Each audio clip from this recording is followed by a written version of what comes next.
How's it going, everybody? Welcome back to the channel. It is time for a quick comic book haul. Today I've got a couple of lots that I picked up on a different website that I normally don't go to. I bid on some of these various random lots and I ended up winning them. I'll go through them and tell you what I paid for each batch as we get to them. But first thing I picked up was a bunch of Tick comic books.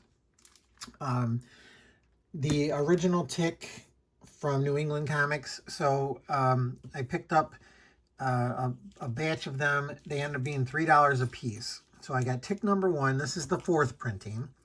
I have Tick number 2, also the 4th printing. I think that was supposed to have a die cut in it. This one does not. Number 3. So I've never had any Tick. I have the a Tick collected edition, but I've never had any of the physical issues of the comic. So it's happy to pick these up for $3 a piece. There's number 4. There's a couple issues of number 4 in there. They're a little awkward too, like size-wise. They're almost like not current. They're not regular. They're almost like Silver Age size. Number 5. Number 6. Number 7. So I look forward to reading these. Number 8. And number 9. So pick those up, as I said, $3 a piece, not bad. I don't think there's really a big demand for him. I wish they would. I used to like watching the TV show, the Patrick Warburton show that they did. I never really watched the cartoon, and I kind of liked the one that was on Amazon Prime for a while. Next thing I picked up was a bunch of like various magazines. Marvel Super Special number 11, the Wards of the Shadow Realm, like the Weird World issue. It's one of the few that I never picked up when I was collecting the Marvel Super Specials. So this one I won for $4. I saw this Fantastic Four kids storybook. It was $2, so I picked that one up. I have Parody number 1 magazine. I saw Parody number 2. Picked that one up for $5. Happy Days and King Kong. This one was kind of a bummer because I bought the Crypto, the Super Dog comic books that DC put out, and the lot that I won, the only one they didn't have was the 3rd issue or the 4th issue. I don't know which one this is. I think this is the 3rd issue. Let me see. Anyway, I saw it and I bid on it and I won it, and then it came and it was an actual book. Yeah, this is Crypto number 3. So I thought it was a comic book, but it ended up being a hardcover book. But it's a reprint of the comic, so it's kind of close, but it's not what I was looking for. But this ended up, it was like $2.50, I think, or $2.75, so no big loss. Also in the batch of magazines with that Warrior Shadow Realm Cracked Super Special with the X-Men. Haha, get it? Then I was trying to get, I bought a bunch of Wizard magazines a little while ago, and I was trying to get the J. Scott Campbell cover of the Buffy the Vampire Slayer issue, and I couldn't find it, but then somebody had one a set of these online, so they had the photo cover and the J. Scott Campbell cover. So it's kind of this one is kind of sought after cover of J. Scott Campbell's. So I got the set of them for $25, so that wasn't too bad. This one, usually people ask crazy money for that, so it's happy to pick that one up. And then now this next batch here, these were all under $1 for what I bid on the lot and how many comics were in the lot. So, but it's very random as usual and kind of what I like. Tales of the Umbrella Academy one-shot. Black Widow number 1. Catwoman number 1. So always happy to get number 1s. Time Bandits number 1. The Marvel movie special adaptation. Batman number 138. Under $1. This is a cool cover. Deathlock number 2. Then there was some like random copper comics in here. So we've got All-Star Squadron, number 24. All-Star Squadron number 25. This is the first appearance of Infinity Inc. And again, these are in pretty nice condition, and they were like less than $1. Number 26. Number 33, featuring the Freedom Fighters. Number 36 with Captain Marvel, aka Shazam. Also 37, Superman fights Captain Marvel. Here's a KKK storyline here, number 38.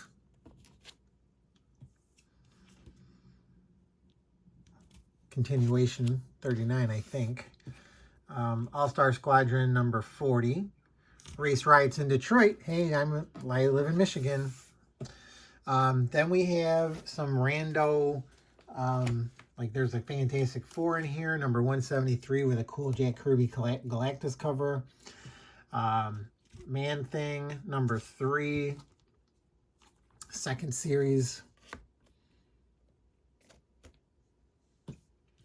Invaders, number 10.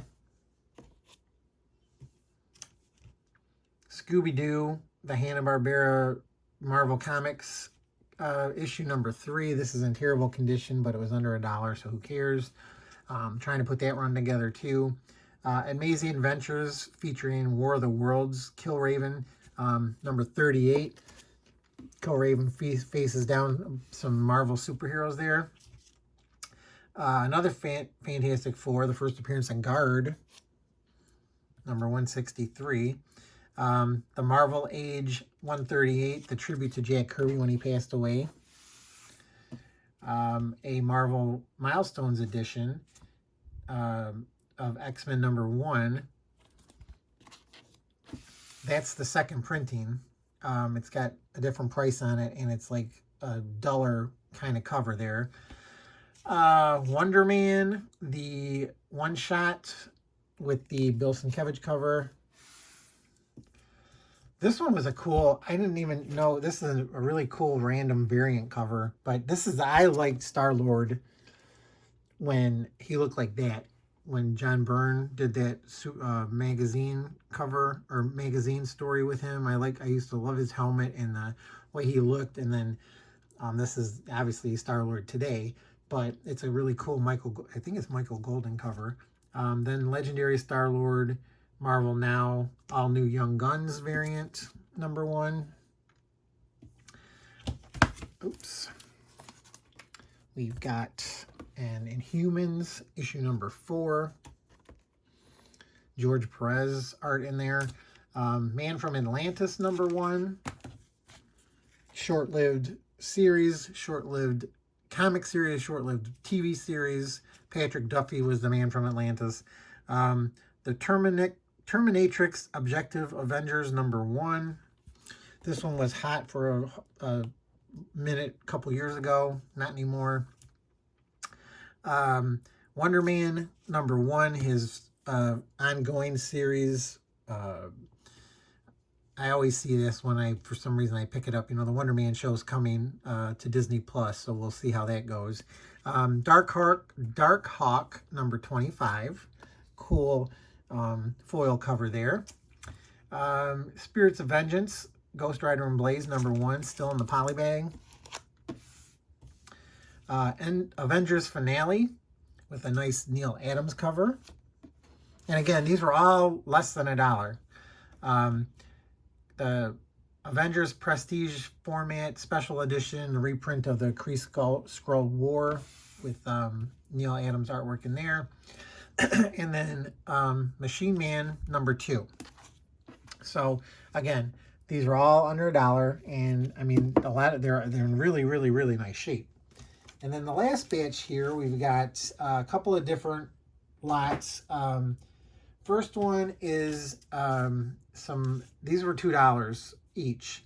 Marvel Feature number 5 with the Astonishing Ant-Man storyline in there. They did, I can't remember how many issues were in the run, but it's just Hank Pym on with his own little series inside Marvel Feature. Marvel Premiere number 26 featured Hercules. That one was $2 also. Marvel Premiere number 32. Marvel Premiere number 34.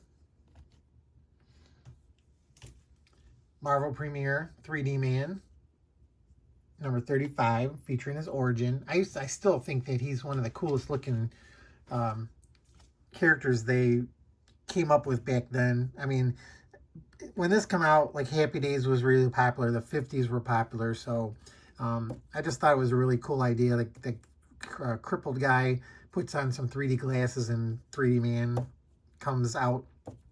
Just awesome. They don't do stories like this anymore. Marvel Premiere number 38. More Weird World goodness. And of course, there was 2 of them. Then we've got Marvel Premiere number 39 featuring the Torpedo. He was I think he first appeared in Daredevil, if I'm not mistaken, as a villain. Also, another villain turned hero, Jack of Hearts, in number 44 of Marvel Premiere.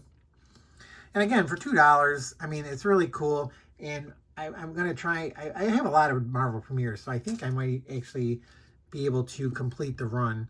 Number 53 had Black Panther in it. And then here's one, back to Wonder Man, number 55. Another solo story with him.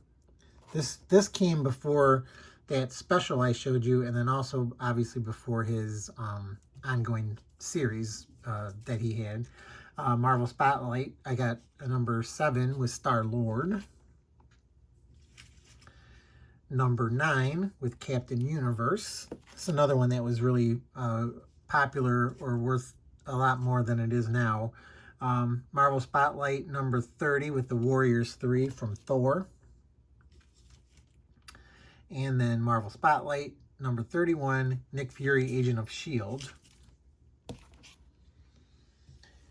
And last but not least with the Spotlights is 33 with Deathlock the Demolisher. A lot of the times when they had done series, or if they were featured in other books and they wanted to complete the and they never got a final issue, they would put stuff in the Spotlights into premieres. So but again, I was really happy to pick those up for a couple bucks a piece. And then next batch here is some old school Superman related issues of comics. Where did well, let's do these first. We'll do the Dejah Thoris. This is another, I was on a different website again, and but I won a lot, and these were $2.40 a piece. So we have Dejah Thoris number 0 from Dynamite. And then also number 2, just some really nice covers for $2.40. Number 4. Number 7. Also another number 4 photo cover. Another photo cover.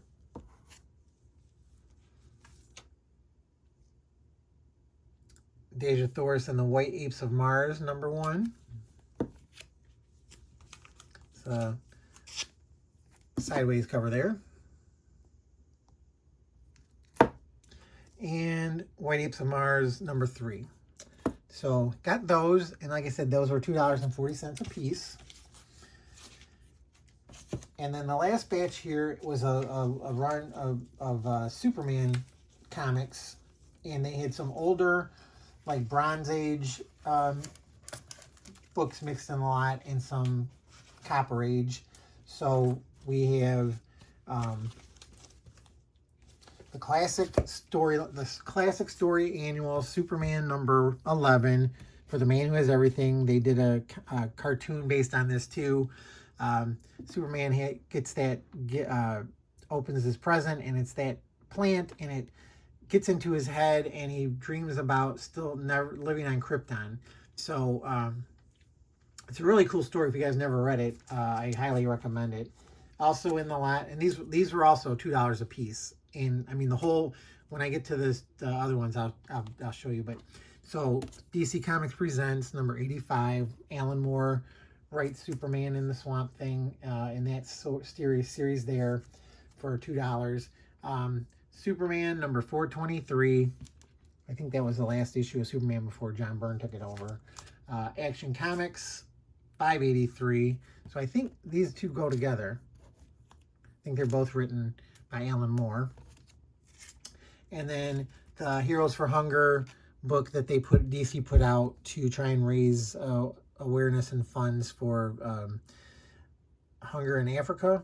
That one was $2. And then the other books that were in the lot that cost, that again, based on what I paid for the lot, all these books ended up being $2. So I got Superman's pal Jimmy Olsen, number 134. Or wait, no. Those Superman books were $2. These ended up being $10 a piece. So, again, first appearance or first cameo appearance of Darkseid.